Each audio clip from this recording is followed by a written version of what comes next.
Welcome to the Beat LA podcast. My name is Matt Ferrucci. I'm a writer-director in Los Angeles, and I am joined, as always, by the birthday boy. It's his birthday this week, ladies and gentlemen, Mr. Paul Rule.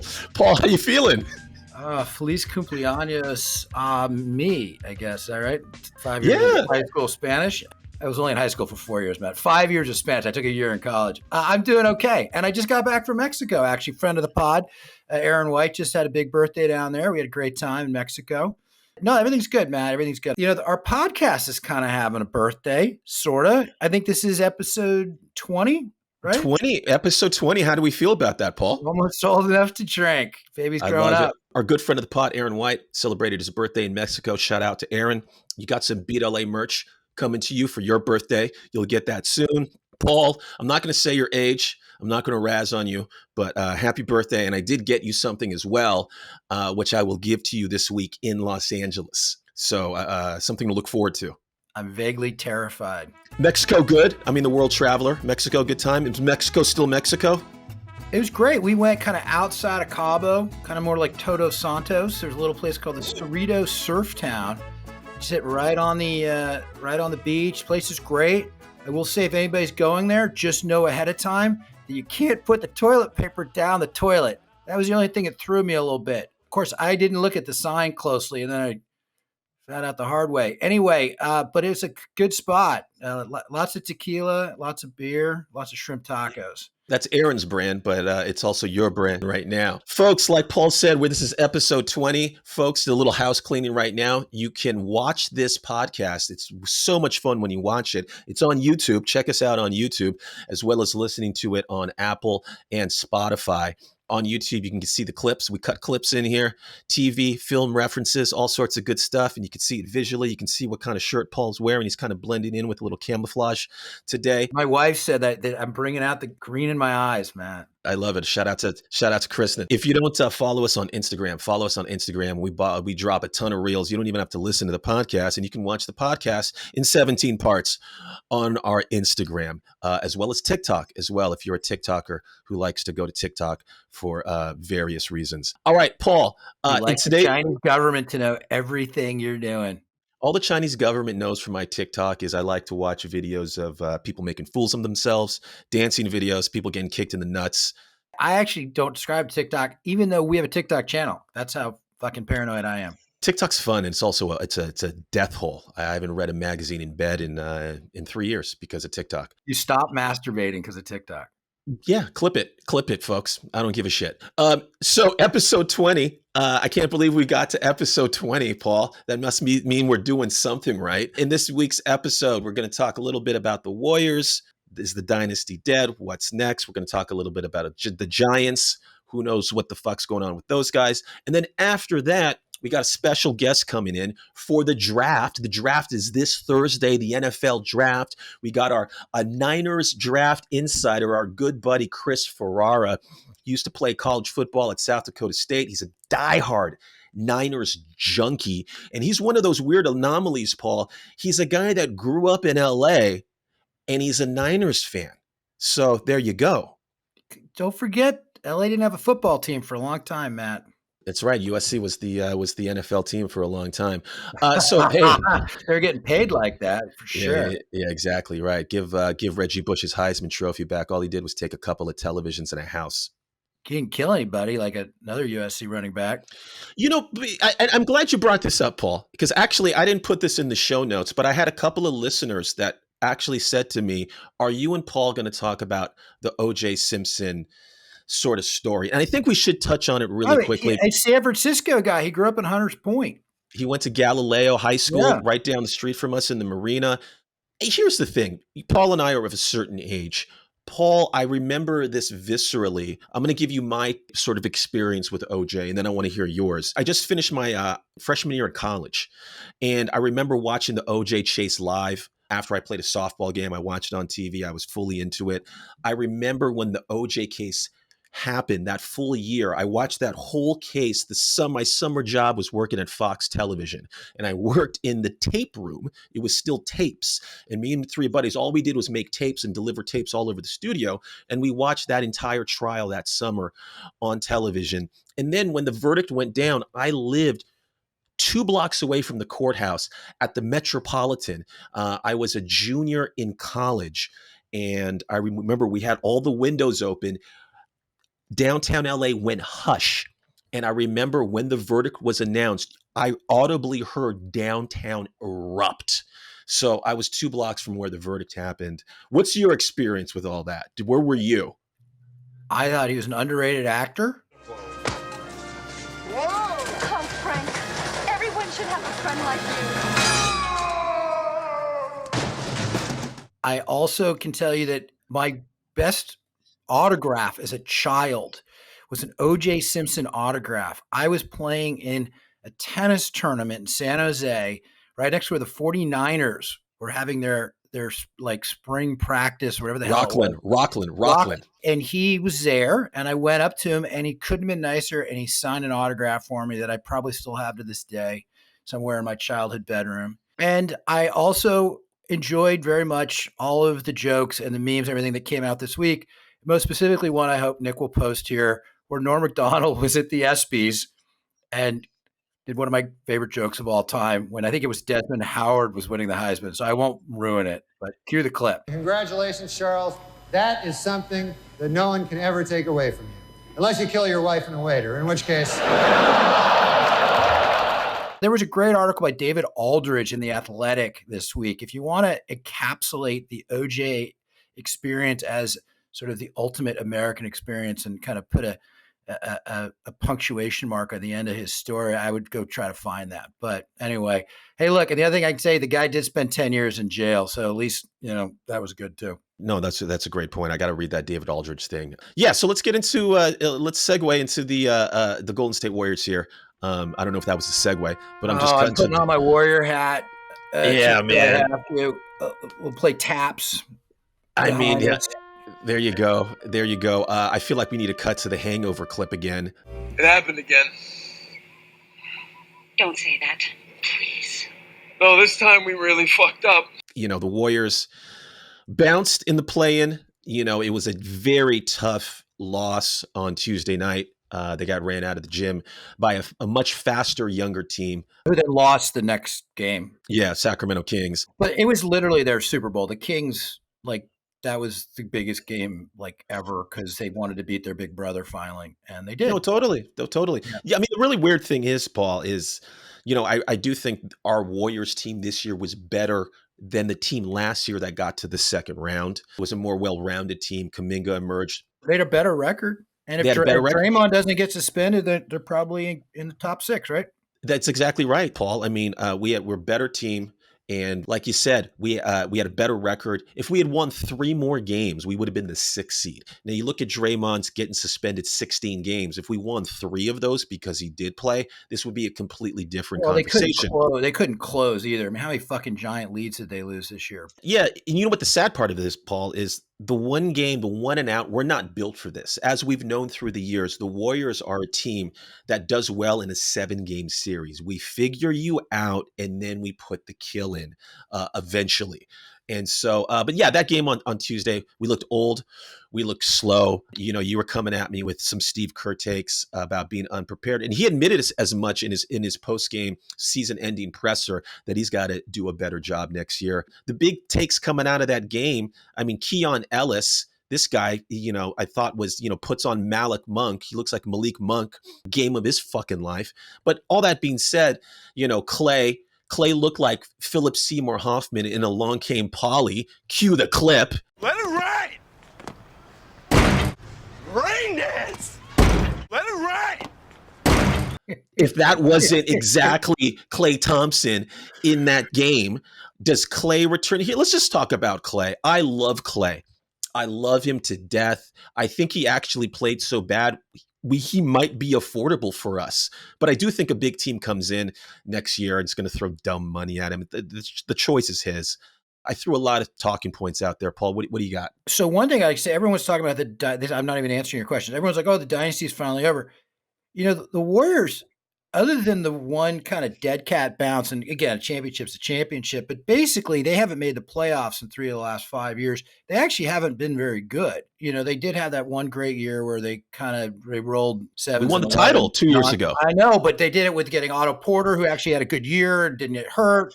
They had Wiggins suddenly was was the Wiggins that everyone thought he would be before. And my favorite player, Bielitsa.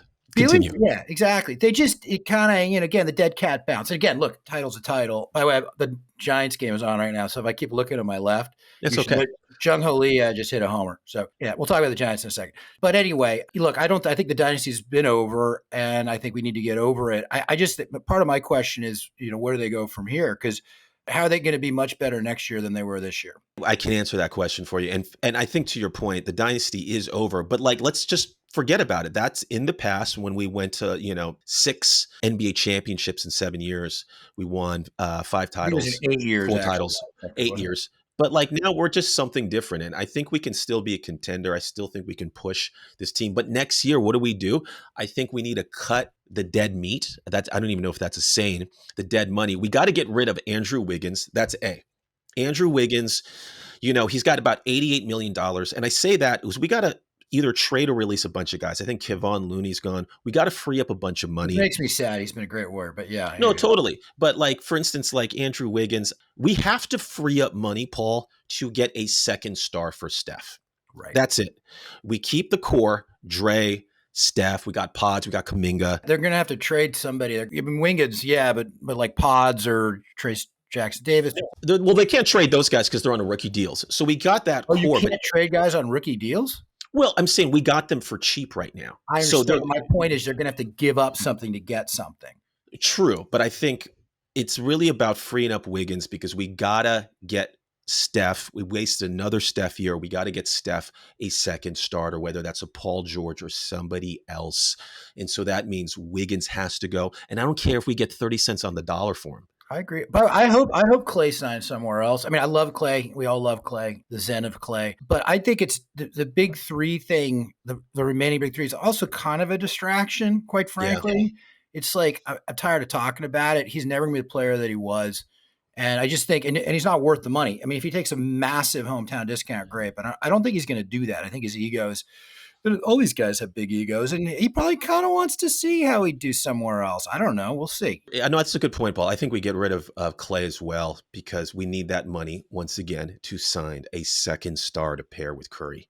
And he needs some help. So I'm excited about next season for the Warriors. I think it's interesting what this team is. It was disappointing, but I'm more excited about the Warriors next year than I am actually about the San Francisco 49ers. Wow, that's a big statement. I still believe, and both of them, by the way, I think they both are going to fit under this one umbrella. Matt, how I like to do the curse of this or whatever that. Somebody actually posted this week about the curse of Mauricio Dubon. I was so happy about that there's some other case out there actually believes what I believe. Former Giant who went over to the Astros. They won the World Series, and the Giants have been shitty ever since. So the Niners moved to Santa Clara and now can't win a Super Bowl. And I know that the Warriors got one in San Francisco, but them leaving Oakland, I think is going to follow them around. Look at the New York Yankees. New York Yankees left old Yankee Stadium. They got one World Series in 2009 and haven't been close since.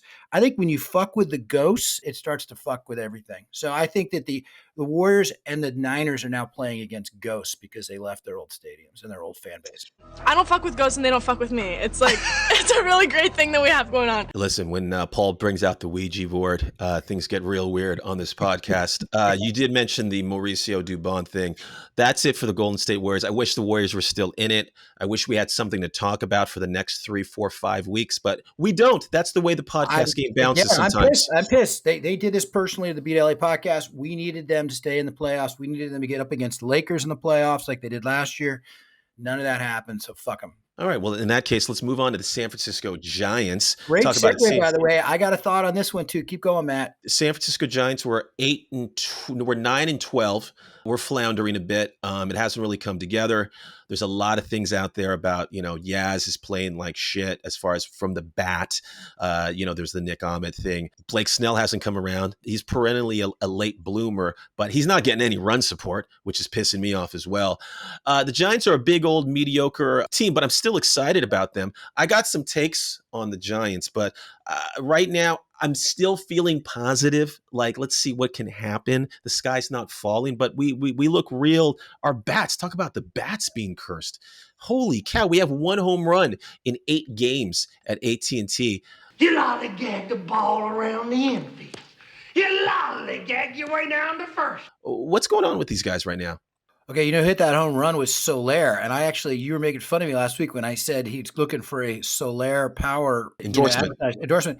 And I read an article. They were like, hey, look, the lights finally went on for a home run, I guess driven by Soler power. See, so other dummies out there like dumb puns. Real dumb. Real dumb. We're supposed to bring our audience something different than that bullshit. Sorry, guys. I got a couple of thoughts. One, so the runway is clear now for the Giants. The Warriors are out of the playoffs. The A's are the A's. Like, they got the city to themselves, right? In a way that they haven't in a long time. I mean, I know and they got all these new players, and they got an opportunity to make the city fall in love with them again. They got an opportunity to actually start drawing people, sell $20 beers, all this stuff. They got to get their shit together. And last night's game pissed me off. We're recording on a, can we say? Recording on Saturday. Yeah. Yep. And they lost 17-1 last night to the D-backs. And weirdly, a day after, they probably played their best game of the year. Logan Webb was unhittable. They won 5-0, a couple big hits at the end of the game. This team can't get any momentum. But one guy that I think is to blame, and I like scapegoats, is Blake Snell. Blake Snell is currently my Aaron Rowan. Remember Aaron Rowan? Of course. Yeah. They have a bunch of money. They brought him over, I think, from the Phillies. And he always looked like he was taking a shit in the batter's box. That was his stance, right? And I hated that guy. And Blake Snell, there was an interview Blake Snell did after the game last night where he basically came off as this cocky guy, talked about the problem was pitch sequencing, whatever the fuck that is. And he refused to go down to AAA because he had no spring training. And he sat on the roster and has been shitty and took up a roster spot. He pitched against Jordan Montgomery last night, who had the same agent, Scott Boras, sat out, and then went down to AAA after he got signed by the D-backs and came and pitched great last night. I think Snell is cocky. I don't really like the guy very much, and I'm worried about the whole effect, the halo effect that signing has brought over this team to start the season. I'm not buying everything that you're selling there, Paul. I just think this team's trying to figure itself out. I will say this, though, as far as like some 2-timeline Warrior shit, last night, 2 nights ago, Marco Luciano and Luis Matos had 6 hits between them, combining for 2 home runs and 7 RBIs. These guys are fucking torching the ball down there. Matos had a great spring. He's fast. He's got some power. He's got glove. I really think they need to give him a shot. I do like what Nick Ahmed's doing, but we got to bring some of these, I think, interject some of these young guys. Let's stop with the Austin Slater experiment and get him the fuck out of there. There's some tweaking. I don't think we're doing enough tweaking a little bit with the Giants, but I do think the core is there. I think we do have the bullets and the horses to make a run. For some reason, it's just not gelling yet, but I still believe it can happen. Well, look, the one thing on the positive, by the way, I also deeply dislike Tom Murphy so far. Literally, the guy cannot hit the backside of a barn. From what I hear, you couldn't hit water if you fell out of a fucking boat. Look, on the hopeful front, don't forget, they got a new manager, they got a new coaching staff. I'm a little worried that Pat Burrell isn't the best hitting coach in the world. They can't seem to hit. But I think chemistry and the other things, they take time. By all accounts, other than Blake Snell being a dick, I think this team likes each other. I think they're happy to get Kapler out of there. I do think this stuff can take some time. And an infusion of youth would be nice. My current favorite player is Jung-Ho Lee. I think he's brought great energy. I love his at-bats. I actually stopped things to watch his at-bats. 2 nights ago, there was a Jung-Ho Lee fan club behind home plate. They're all wearing Jung-Ho Lee jerseys and going crazy. I think he's going to be great for that team. So, look, there's a lot of hopeful things, but I don't know. It feels like there's something missing. And maybe you said, maybe it's bringing up Matos and seeing what happens. Those guys are hitting okay. Their minor league team, somebody sent me the stat this week. They were one of, I think, 4 teams in the minors on any level in the minors that didn't have 30 home runs as a team. And AAA Sacramento is a great place to hit. So I'm not saying, I don't think that there's a lot there that's going to save the season either. But Matos, I think, could help. And, poor Yaz, he's a nice guy, plays good defense. But they got to Hey, you know what? I mean, we can trade him in a heartbeat. Just pick up the phone and call the GM of the Red Sox. You know what I mean? Yeah. 1,000%. Yeah. That's all you got to do. Have him be your 26th guy on that team. Yeah. He's a fine 5th outfielder. Okay, he's a great glove out there, but once again, Matt, with the we're sending Yaz to the Red Sox. A couple other things before we get to our big interview draft insider, Chris Ferera. I just wanted to say a couple of things, Paul. I'm a big fan of the B team of Dave Fleming and Javi Lopez. They really, listening to them during that Florida series, it was like butter, the two of them. I think that segue into those guys is going to be delicious. I'm glad you brought that up. I like Javi, and I'm not a big Joe Rizzo fan. We should actually talk about the announcers. I know some of us are kind of split on John Miller. I'm a big John Miller fan. So am I. Well, you know what I love about John Miller? He tells great stories. I think he's losing a bit of his fastball when he's just calling the game itself. A lot of times when you listen to him on radio, stuff will happen. You'll hear the sound of the bat hit the ball, and you can see he's watching. And he says, he's like, there, oh my God, look what happened. That is something else. And you're like, what happened, John? John, tell me who's on second, how many outs? And then he finally does get to it. But I love the Fleming and Javi B team. Here's my pet peeve. I'm going to come with a quick pet peeve now. I got one for later. But I do think George Kontos, stop wearing suits. Clearly, you can't find a suit that fits you. I'm talking about the post-game thing on NBC Bay Area. Is this because you actually spend half your time in San Francisco? You watch it. I don't get to see those. Okay. So George Kontos looks like a steroid dealer. He wears these suits that he's exploding out of with these Air Jordans. He should just wear a tracksuit. Also, stop throwing your shot at Laura Britt. We can see through this. She's great. I think he's trying to pine for her. Here's the other thing. I don't know what it is. I hate Randy Wynn and Carlos Ramirez. I mean, obviously Carlos Ramirez, but Randy Wynn is like watching Carlos Ramirez. But Randy Wynn, how this guy still has a job. He seems like a very nice man, but he's the most uninteresting man in the world. Those are my 2 pet peeves. I can't stand those people on the announcers. Paul, I'd like to move on to one quick thing before we get to our interview. The Brock Purdy John Deere commercial that we called 4 months ago finally dropped. I gotta say, if you haven't seen it, folks, go to the social medias and see the Brock Purdy. We're gonna run it right now. Boom. Cue the clip, Nick. Colton, where are we going? Cross country. Cross country? Yep. To find a chief tractor officer for John Deere. I mean, isn't that great, Paul? Okay, Brock's great. He's got great comedic timing. I haven't seen it yet, man. But I'm telling you, great comedic timing. He doesn't try to do too much. As the director and me, he just says the lines. The camera loves him. He's got an inherent charisma that you cannot teach. This guy's a great actor. If he wins the Super Bowl, I think he should host Saturday Night Live. Who knew this guy had it in his bag? He's very comfortable in his own skin in front of the camera. This is great. This is like the Manning brothers. I know you got an eye for talent, Matt. You cast me in a movie. We're going to cut to our NFL draft preview right now with our guest, Chris Ferera. We will be right back. All right, we're back. And like we said previously, we have a special guest today. We have our own draft 49ers insider. This guy I've known for a long time. His CV, I'm just going to say it. He's a diehard 49er fan. He's also a USC Trojans fan and a California Angels fan. I'm going to say that old school, the California Angels. It makes no sense. Rally Monkey. We'll get into that in a little bit. But ladies and gentlemen, our draft insider for today's episode, Mr. Chris Ferera. Chris, how you doing? I'm doing great, Matt. Thank you guys for inviting me. It's a pleasure. Like I said, I'm an active listener to you guys. Love hearing you guys chop it up. Paul, it's pleasure to meet you finally on the mic. I know last week was a fond moment for me when you started talking about the 0-2 World Series. That's about the only good thing that I have as a memory of the being an Angels fan. So yeah, it's a pleasure to be here with you guys and chop it up. You're about channeling the 49ers. Alex Soto and talking shit about the Giants. Yeah, Chris. We brought Chris. you on as a friend, not a foe, bro. I have no animosity for the Giants. I actually hate the Dodgers. So the Giants actually, I'm fine with them. It's just, 0-2, we kind of, we matched up. That's the only good thing I have as an Angels fan. From Ohtani leaving. Do you still have your Thunder sticks? Do you have a Thunder stick? I do, actually. I was actually going to send Matt a text of a picture of me when I was 12 years old, sitting in my grandmother's den, watching that, decked out as a rally monkey around my neck, banging thunder sticks in Anaheim. So, yeah. Listen, Chris, I'm gonna leave this podcast right now if you continue this line of answers. Okay, we brought you on here because this is for all our folks out there. This is our 49ers draft for dummies episode. Okay. Now, Paul and I, we're diehard 49er fans, but when it comes to the draft, we're a bit of tourists, and we wanted a person who looks at this just a little bit more.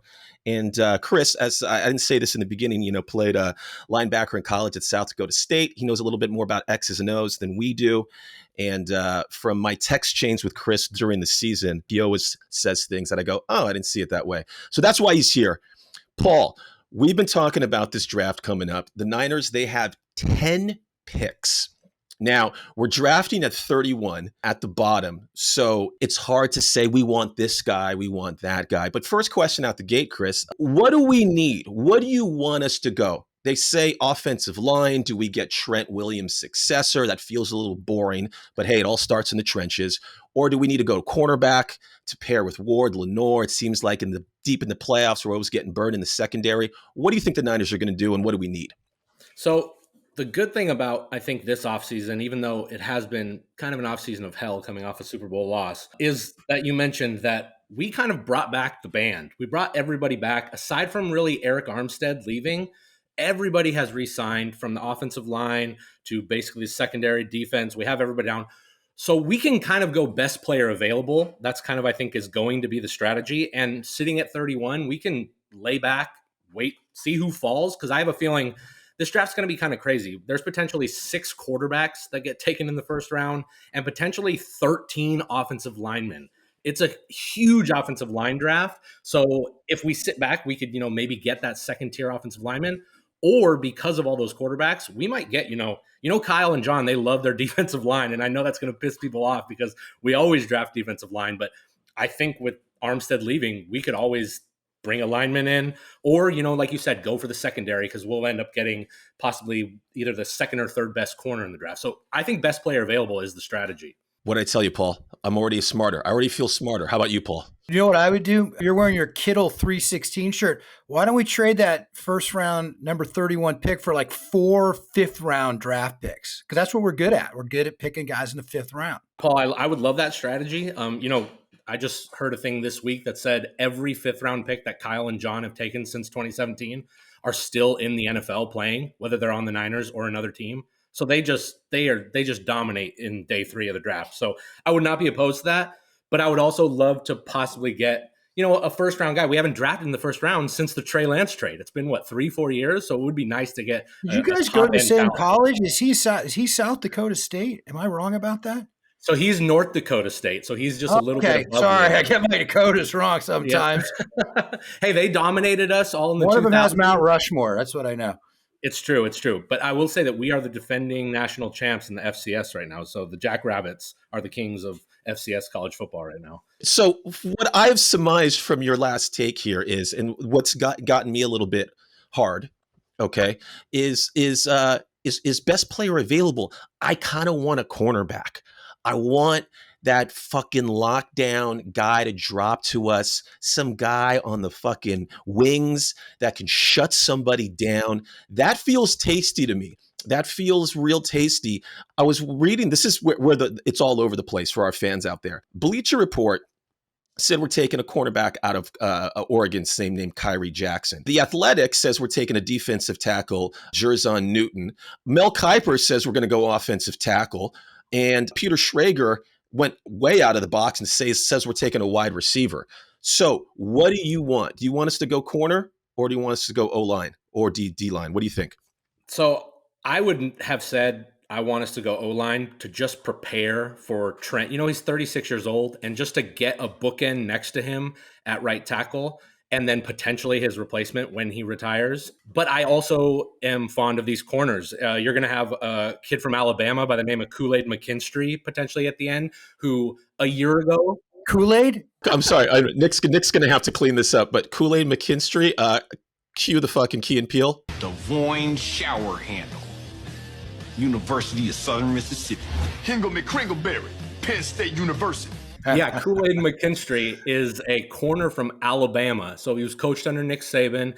And a year ago, he was being mocked as a top 5, top 10 pick going into this season. He had an amazing year the previous year. This year, not so much. So they're projecting he's going to fall down the draft board. He would be an awesome target.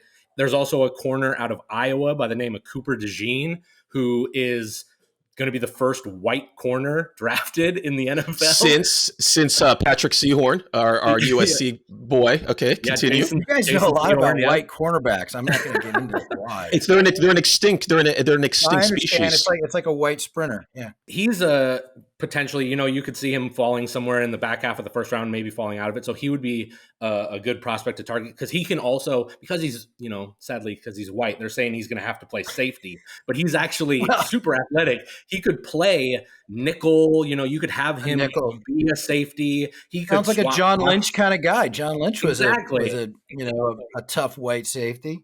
Yeah, and with how versatile Diamador Lenore is, and I really think we're going to lock him up because he was fantastic this last year. He can play both inside and out. So if you have a corner that can play outside where Demo can move inside, I think that would really help the secondary.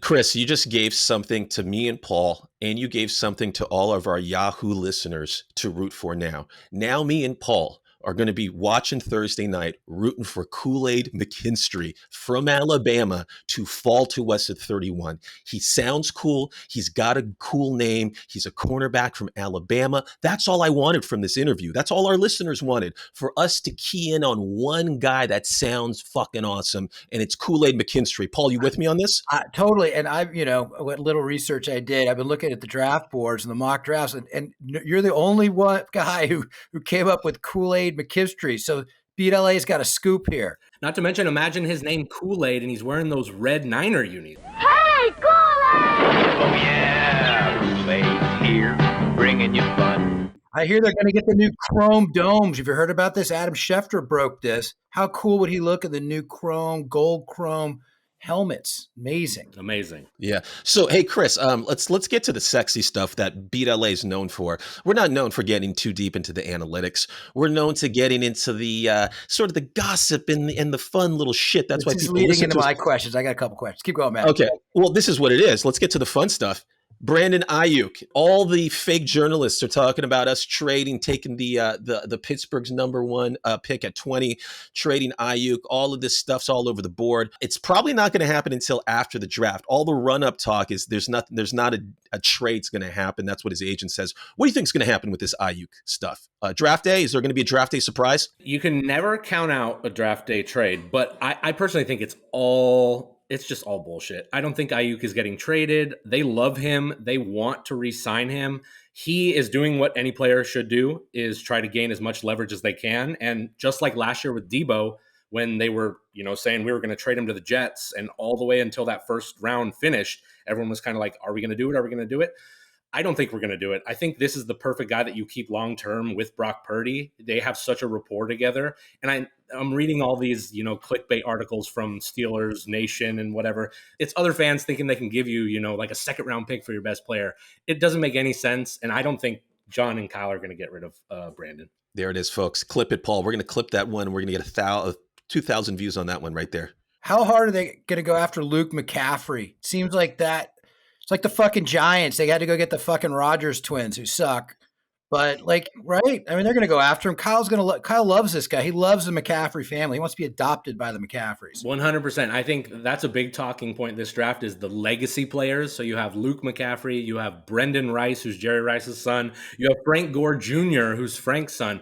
Luke is projected to be a day 3 pick. And I think Kyle will love Luke McCaffrey because this was like the first year that he played wide receiver at Rice, and he was really good. He was actually a quarterback before, and he had transferred there. So he's super smart. Obviously, he has the McCaffrey pedigree, his brother on the team. I would not be shocked. In fact, I hope they take him in day 3 and don't take a wide receiver early, because he could be great. He could be great, and he could sit, wide receivers in Kyle's offense, they don't do that well as rookies. It takes them like a little year to get in. And if you put him behind Jennings and Ayuk and Debo for a year, if in the future we have to move off some of these guys, he could step right in. So I would love Luke McCaffrey. I don't know. Like, how big is he? Because, they just brought Trent Taylor back, right? Which mostly, I think, to do returns if he makes the team. But they've never really had that, kind of Julian Edelman, Amendola type guy.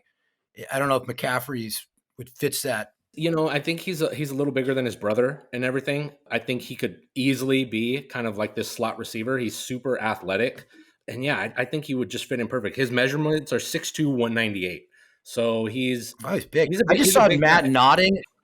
Matt was surprised. I actually sounded knowledgeable there, and Matt was like, "Holy shit, Paul actually." No. You do you know what I was thinking about, Paul? This is what's going through my mind, the mind of a madman right here. He's talking about Luke McCaffrey. What I'm thinking about is Luke getting some of the Olivia Culpo friends sloppy seconds? Like, this guy's cleaning up. And like, if he gets to the NFL, I mean, he's got it made, but I just wonder what that is. There's some double dates. Let's set you up with Luke, all of our model friends. Is that going on, Paul, Chris? What? Of course. He's a McCaffrey. It's exactly. He's like a Roy family member. Did you watch Luke McCaffrey play at Rice? Just say you did. I haven't heard anyone say sloppy second since like 2002, maybe around the same time that you guys the Angels won the World Series. So there you go, Matt. Yeah. I mean, I don't know, but did you see Luke McCaffrey play at all? I did a little bit and everything. Rice wasn't a very big viewing point in my household during the season, but they played SC, I think, 2 years ago, and Caleb Williams was first start, and Caleb kind of just, torched him. But I don't remember seeing much of Luke in that game. But from the highlights, I mean, he looks like somebody that Kyle would love. Well, you just gave me and Paul something else to root for, and our listeners, besides going for Kool-Aid McKinstry. I did watch Brandon Rice play at USC. I think that would be a tasty pick. So I'd like to get Rice's kid as well. Would be really, really nice. Let's just get into some other Niner shit real quick. What do you think of Nick Sorensen as our new DC? Do you like that move? Yeah, I'm excited for it. It's kind of stressful. The last couple DCs have been just home run hires, from Sala to D'Amico. Even though Wilkes, has kind of got the boot after 1 year, the defense did make it all the way to the Super Bowl. So he is, stepping into big shoes, but he has a background playing or coaching in Cleveland and Seattle. He runs kind of that same system that Sala ran with us. And as much as people hated the Brandon Staley hiring, I really think he's kind of going to be the puppet master behind Sorensen, and he's going to be doing the game planning. I think Sorensen brings a lot of energy. He's a younger coach, so that'll get the guys pumped up, especially after the kicking the balls that was this last season, the ending of this last season. I mean, I just feel our listeners and me and Paul getting smarter right now with you as a guest about the Niners. It's so much fun. Chris, how did you spend the 2 hours after we lost the Super Bowl this year? Oh my God. Well, I dropped to my knees and literally collapsed as soon as I saw that final play on the goal line. I haven't even rewatched it. I can't. As one of our philosophers, Joe Exotic from Tiger King, said, I'm never going to emotionally recover from this Super Bowl. I'm broke as shit. I have a judgment against me from some bitch down there in Florida. It's so frustrating because I was so excited for that game. And it's very annoying. And I'm not going to be one of these Niner fans that blames the refs, but it's so annoying when a team like the Chiefs, who lead the NFL in holding, get called 0 holding penalties through their entire playoff run. And when that happens, Patrick Mahomes is undefeated. We love conspiracy shit, man. So I'm one of the most, as Matt can tell you, I go ballistic for the 49ers. I love the 49ers, but this Super Bowl loss, it really it's taken a chunk out of my heart. Well, you probably felt how Matt and I felt when the Giants blew Game 6 of the 2002 World Series against the Rally Monkey Thunderstick fucker. Well, you bring up a good point, Chris. It's like, after what the 49ers have been through over the last decade, and especially the last 5 years, this final loss has actually made me sort of protect my heart. Like if I'm like, when you get in sort of a relationship with someone and you can't crack it because of this thing, they've been burned, their heart's been broken so many times. Now I feel like I might love you, but I'm not going to be in love with you. Do you know what I mean? Because it's just put a shield over my heart for the Niners. And now I expect to be burned by them. And I become very jaded and very cynical. I know it was you, Fredo.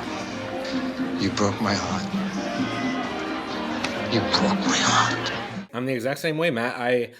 You go back all the way to 2011, from Kyle Williams fumbling against the Giants, to 2012, us not running the ball with Frank Gore in the Super Bowl to score, to 2013, Richard Sherman knocking that ball away, to 2019, Jimmy overthrowing Emmanuel Sanders, to 2021, the Rams and Jaquiski Tart dropping that pick, to 2022, Brock Purdy getting his elbow snapped off against the Eagles. And I didn't think there would be a worse way to lose than any of those five.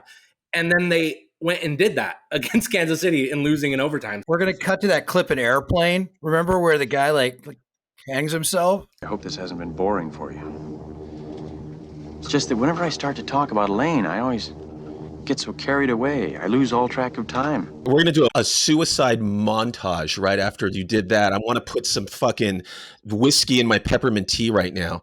But no, sorry to go self-help corner, by the way there, Paul. Look, I asked how he dealt with it. I was in Vegas, Chris, and I did the long walk down the strip. It was very lonely. Let's get off this PTSD right now because our listeners are right now are have their thumb over the pause. This is a draft special. Any surprises that you're looking for in this draft? Anything like who's going to be our Mr. Irrelevant this year? Right? Yeah. We don't actually have the actual last pick. We have the second to last pick. I think the Chiefs have the last pick this year. Mm-hmm. Yeah, there's a couple really good guys. I would love, Kyle, he can't help himself. He's going to try to take a running back. He does it every year. I'm just hoping this year it's not round 3 like he always does, and then we end up cutting the guy a year later. So I would personally, for the last pick, if we could take Frank Gore Jr., because his dad is on the staff, it would be an awesome last pick. There's also, the South Dakota State blood in me. There's a running back named Isaiah Davis, who's actually really good. He was one of the best running backs in college football. He would be a great one. So I would love if we could take a running back, or hell, even just draft a quarterback with your last pick. Just keep doing that. Just keep drafting quarterbacks, because you never know. I mean, they could be great, and you never know what's going to happen in the field. Paul, I love that you hit him with a question on who's going to be Mr. Irrelevant, and that Chris had an answer. That's fucking baller. And you gave 3 great answers there. Hey, what do you think's going to happen with Michael Penix? What do you think he lands? Oh man, there's a lot of smoke right now about the Raiders possibly taking him in the first round, which would kind of be crazy because he is super talented, but he's been injured so much. This is the thing that I'm worried about, is that he doesn't get taken, and then the Niners at the end of the first round, some team in the second round is going to trade up with us to take him, and then we're going to not get a first round pick. Do you think he's going to be a star? Do you believe in him? I do. I just the injury risk scares me. But then he ran that 4.5 in his pro day 40, and I was like, holy hell! I didn't think he was that fast when he was playing at Washington, because he kind of stayed in the pocket. So sneaky athletic. I would rather probably take him than Bo Nix out of Oregon. Bo Nix to me is, he played college for 6 years. He's started the most games. So I don't know. Yeah. He looked great this year, obviously, but when you're, 24, 25 years old playing against 18-year-olds, I hope you look good.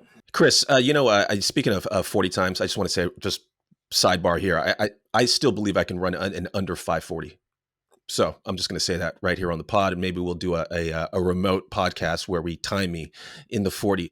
And then cut to you in the emergency room. Yeah. With the torn hamstring. Fucking hammy just explodes. Yeah. Explodes. Hey, Chris, you mentioned, we don't always get ex-ball players on here. You played college ball at South Dakota State. Do you have a South Dakota college football story? Do you have a fun something or other that you can throw on us? A couple of the guys that are in the NFL currently right now, whether it's Dallas Goedert on the Eagles, he played at South Dakota State, and Carson Wentz played at North Dakota State. He won multiple national championships. I didn't actually get to play against him because he was after me and stuff. But yeah, I've gotten, this was pre-concussion settlement with the NFL. So it was an all-out war on the field. You could go helmet to helmet and stuff. I've had my fair share of hits and everything out there.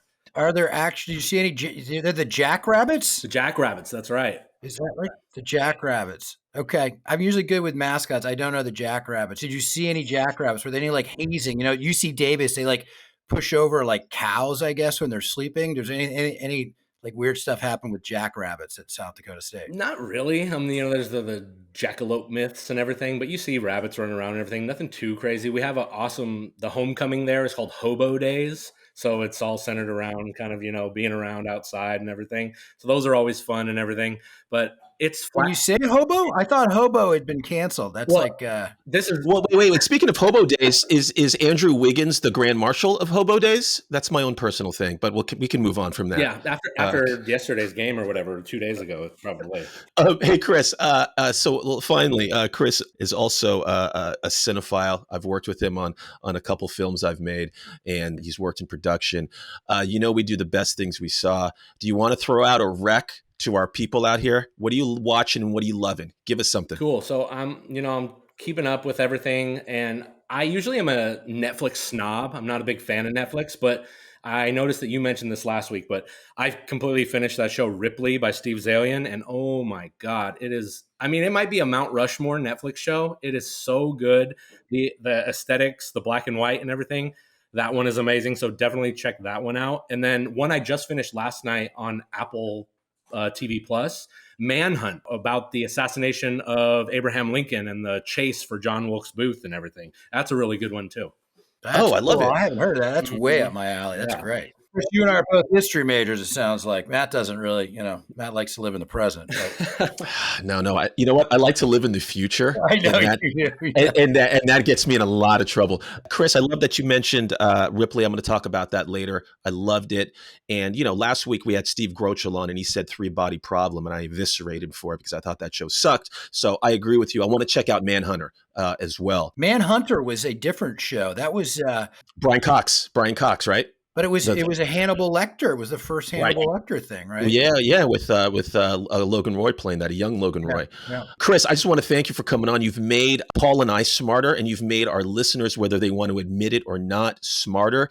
And because you've come on, you're going to get some real tasty Beat LA gift basket. Oh, I'm going to do a trade. I want a Jackrabbit shirt. Definitely. We got to rep out some South Dakota gear for you guys.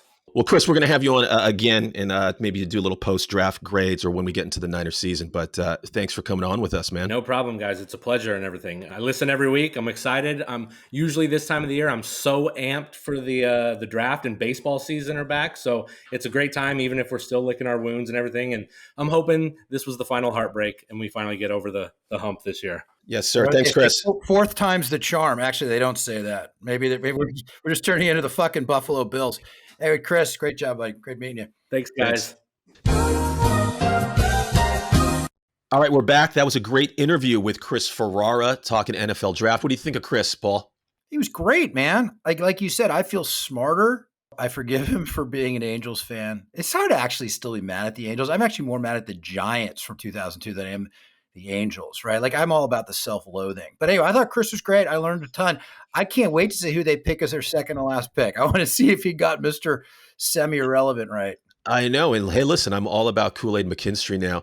Folks, before we get to the pet peeves of the week, our show is brought to you by Pet Pro Supply Co. Go to petprosupplyco.com for all your pet needs. Dog cages, cat toys, things for raccoons, possums. You got a thing for squirrels. You can get some squirrel toys, ferrets, whatever you need. Pet Pro Supply Co. has everything for your pets. Use code BEATLA and get 10% off.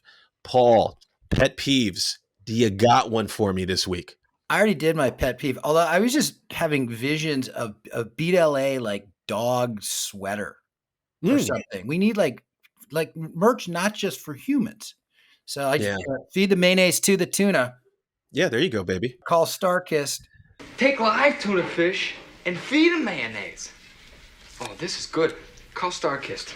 I kind of did my pet peeve with the Blake Snell rant. That's my current pet peeve. If I think of another one, Matt, I'll tell you. But I'm trying to be positive. You try to be positive. You know what's funny when you say that? I don't really have a pet peeve this week, other than obviously Randy Wynn. But I wanted to say I have the opposite of a pet peeve. I actually have a love, and I don't know what's the opposite of a pet peeve. What's the antonym to pet peeve? Matt, thank you. I love that what are you going to tell this is my birthday week. You're going to say something to me? Oh, you're No, not. Oh, no, okay. not at all. Not at all, Paul. You completely misread that right now. Totally If we embarrassed. if we were on a date, I'm not Yeah. coming home with you. No, I think I actually love something. MLB Tonight. I know this is probably an old take, but I was watching MLB Tonight last night. They fire through a bunch of games. It's like the red zone for baseball. It's on every night. It's a great crew. Harold Reynolds and our old friend Jake Peavy are the two color analysts, and they just fire through a bunch of games. I mean, MLB, seems like they're in the dark ages on a lot of things and not on the forefront of a lot of stuff, but they really knocked it out of the park with the MLB Tonight on the MLB channel. Hey, I'm going to do a 10-second pet peeve. Yeah. Friday Night Baseball on Apple TV Plus. That pisses me off. Last night, all I wanted to do was pour myself a martini, grill a steak, and watch the Giants game, although they lost 17-1. And I had to fucking buy Apple TV to watch the game. Paul, you're going to get no sympathy over here. You should already have Apple TV in your gun. Here's the hack, though, Paul. When it goes back, when there's How another many Giants streaming services do I need? How many yachts can I water ski behind, Matt? So tell me, Gordon, when does it all end, huh? How many yachts can you water ski behind? How much is enough? How are you going to watch Manhunt that Chris recommended? You got to get Apple TV. There's a lot of good stuff on Apple TV right now. I know. I just finished watching a show on Apple TV and then sort of let it lapse. But yes, I understand your point. Here's my quick hack for folks out there. If you don't want to listen to the Apple TV announcers that they get, just click on the three dots to the right. Yeah. Click on the three dots on the right, and you can get the radio announcers, and you can get the Giants. I read about this. Yeah, so there you go. All right, Paulie, we're going to invite everyone back in who doesn't love sports for the best things we saw. Paul, bring it to me. What did you watch this week? What did you like? What did you didn't like? What did you didn't like? Is that a sentence? What did you watch? What did you didn't like? I didn't watch shit. I was in Mexico for like 5 days, and I had a room there was no TV at the Cerritos surf town. I couldn't even watch the Masters. I can't remember the last time I didn't watch the Masters. The Masters is my rite of spring. 26 years ago, and my father died. I remember waking up the next day and watching the Masters. He died on Easter Sunday at 12:15 a.m., and the Masters was finishing on Easter. It was hard for me not to watch the Masters. I couldn't watch anything while I was down there. I also was drinking tequila and doing other things. So, Matt, I'm going to actually punt on this one and make our podcast a little bit shorter. Wait, hold on. Have you talk. The best things we saw doesn't necessarily mean what we saw on a television or on a computer. It could be something visually. What's the best, weirdest thing you saw in Mexico? Can you say it on this podcast? Well, Charlie, the bartender, wore a hat that said Captain Cocktail. He was on the beach and he made these amazing spicy mango margaritas. So Captain Cocktail. That was the best thing I saw was Charlie's Captain Cocktail hat. Folks, it wasn't that interesting, but if you're watching this on YouTube, we're going to cut to a clip from the show, from the movie Cocktail right now. I have got serious fuck me eyes coming over here. Stay in formation or old man's coming in right behind us. No! Well, you talk, I'll think. I'm sure there was something else visually that was. All right, folks, you got an early Christmas Eve birthday present there from Chris Ferera, who had recommended Manhunt on Apple TV. I finished Ripley. It's fucking outstanding, Paul. It's one of the best shows that Netflix has ever done. It's beautiful. It's shot in black and white. Obviously, because we have the history of watching the original film, this isn't so much a remake. It's actually a little bit different, but because it's sort of an IP that we know, it makes it that much more delicious. I loved it. It's fucking great filmmaking, but it's the story. Ripley, I cannot recommend it more. Watch Ripley on Netflix. You will love it. I'll tell a slight Mexico story that supports you. That's my next show up. Is one of the guests at the weekend, you know him, Joey Canada, excellent guy, SI guy from San Francisco. Joey spent much of the weekend in his room watching Ripley. We're like, dude, where'd you go? Like, we're out here in the pool and like in the ocean drinking. He's like, I'm just watching Ripley. I got to finish it. So he was so psyched about the show that he felt he needed to finish it while he was at a friend's birthday. That's incredible. That's incredible. Shout out to Joey Canada. I got a couple other ones for you, Paul. And I'm actually just talking to you right now. So This is a couple other things. I watched a bunch of movies, not a bunch. I watched some things this week. Here's a movie on Netflix right now. It's called Scoop. It's about the BBC when they got the interview with Prince Andrew that exploded in his face. And it's about the journalists that procure that interview with Prince Andrew from the BBC. I love journalistic content. We're big fans. What's our favorite movie? The Washington Post. Nixon. Watergate. All the President's Men. We're big All the President's Men fans. But Scoop, it's not. You just like saying Deep Throat. Deep Throat, exactly. Wow, I don't know what we're going to cut to there. My son. Yes? I'm not touching that with a 60-foot pole. Next caller. Scoop, it's not great, but if you're looking for an hour and a half to kill, and it's really good, Gillian Anderson's in it. Also, here's a random one. Last night, late at night, I click on this film on Netflix called Anna, and I thought it was new. It came out in 2019. It's in the top 10 right now. It's having a resurgence on Netflix. Anna, it's about this Russian assassin, this girl who goes to Paris to model, but she's actually a Russian assassin. It's fucking great. It's directed by Luc Besson, who did The Professional. Sure. If you're a fan of Red Sparrow with Jennifer Lopez, if you like the La Femme Nikita, fire up Anna tonight. It's sexy. There's an entire kill montage to INXS's Need You Tonight. It's fucking great. So, Anna, Scoop, Ripley, those are my recommends. Also, I did not watch this show, but before I jumped on the pod, I saw a promo on TLC for the second season of MILF Manor. This isn't a joke. There's a show, Paul, on TLC, a reality show called MILF Manor. How does that make you feel? Somebody told me yesterday there's a show called Dating on the Spectrum also. There's a lot of shows out there that I will not be watching. MILF Manor I will not be watching either. You sure? I mean, can I say, once you're old enough that your contemporary females are all MILFs? Like, what's the point? It's just wacky. I feel like MILFs are for like young guys who like have a thing for MILFs. Dude, it's like 7 cougars from the promo. I've not watched this, folks. Yeah. It's like 7 cougars in a house, and then they parade in like 20 guys in their 20s. Okay. It all goes down. I finished the new look, Matt. We talked about that last week. Don't waste your time. I know I told people it was worth it if you made it through the first episode. It gets shitty again, so don't watch it.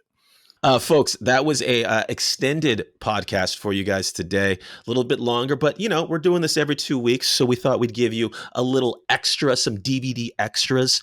And so we hope you enjoyed today's pod. Before we get out of here, Paul, do you have any shout outs before we go? Anyone you want to shout out? Oh, man. We shouted Aaron White. Happy birthday again, buddy. Happy birthday. Aaron was the third Musketeer. We all met at the Giants NLCS 2010 Phillies game. Who else do we want to shout out? Me for my fucking birthday. I don't understand how I keep getting older. You can't shout out yourself, Paul. Clint Eastwood once said, only thing that's bad about getting older is at some point you stop getting older, Matt. So I'm trying to get more wisdom as I go. I can't shout out myself. All right. Well, anyway, listen, I'll shout out you, Matt, for being you. Thank you. Kristen, I want you to talk about social media etiquette. Please talk to your husband about not shouting out himself, but I will accept it. I will accept it. Okay. I wanted to shout out our guest last week, the Wolf of San Mateo, Steve Grochel. He was fantastic.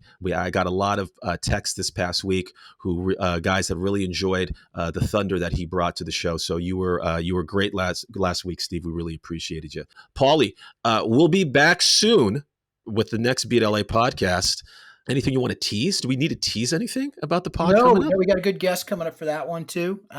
Stay tuned. Let's shout out the Giants. Start winning. We need something fun to talk about here. All the Bay Area sports teams are not playing except the Giants. So Giants, get your fucking shit together. Jung Ho Lee, baby. Ho, ho, ho. All right, folks. Until next week, Paul. Beat LA. Beat LA.